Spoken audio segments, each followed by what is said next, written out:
Hello, my name is Kurt Verbeek, and I'm a board member of the Asociación para una Sociedad Más Justa. ASJ is a Honduran civil society organization, and our mission is to make the state work for the most vulnerable.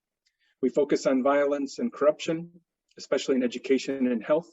And today I'm going to talk about our work in corruption and health, especially our work around COVID-19.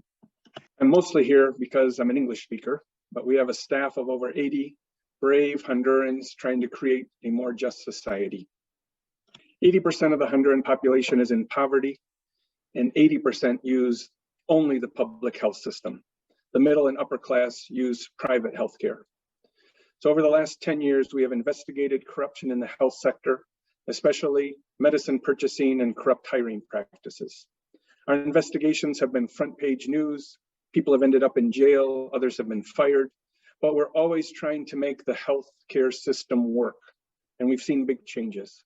The most significant have been big improvements in medicine purchasing. So when COVID hit in March of last year, the government approved over $200 million for purchasing, and they asked ASJ to monitor and audit that. We agreed and started reviewing purchases that were already made or were in the last phases, and those included COVID tests, ventilators, masks, and nearly $50 million in the purchase of 7 mobile hospitals. To do this, we set up 4 teams, 3 in Honduras and 1 in the US. The team in the US was quoting similar products and arrival dates in the United States and talking to experts about the quality of the products Honduras was purchasing. Our 3 teams in Honduras, the first was a team of experts looking at the quality of products and their fit in the Honduras healthcare system. The second was looking at price, arrival dates for similar products if we bought them here in Honduras. And the third was reviewing documents from the Honduran government to assure efficient, effective, and legal purchasing processes. Our third team also investigated the quality of the companies the government was buying from to guard against fraudulent sales or political patronage. Members of our team also reviewed shipments upon arrival to make sure that they were the products that had been promised. We have published 8 reports and held multiple press conferences. One of our press conferences has been viewed over 23,000 times and been mentioned by 46 media outlets. I want to share just 2 examples of our findings. First, we discovered that the company selling the 7 mobile hospitals for $50 million was just a storefront in Fort Lauderdale and had never sold a mobile hospital before. We found out that the CEO was buying them from a company in Turkey, which sent us a quote for $12 million less than the Honduran government was paying. And Honduran health experts argued that we could have built extra wings of IC units onto existing hospitals more quickly and for less than $50 million. The hospitals arrived months late with lots of problems, and only 2 of the 7 are functioning nearly a year after being purchased.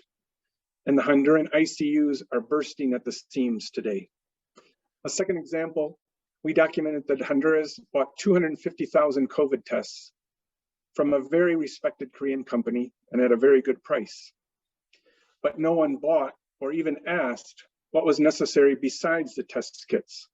So Honduras had no swabs for taking samples, nor the chemicals and equipment to process the tests. So they sat for months in storage. And in the end, we discovered that they had been taken out of the refrigerated storage unit and that all of them were useless. This meant that the country had next to no COVID tests for months. Our reports have been front page news for weeks and continue to have impact here in Honduras. Multiple officials have resigned, 2 minister-level officials are awaiting trial, and the government asked the UN to take over all COVID purchasing, making sure Honduras gets the products they need at a fair price. We were sad and angry about what we discovered, and the population was as well. But we are also proud of the work we've done.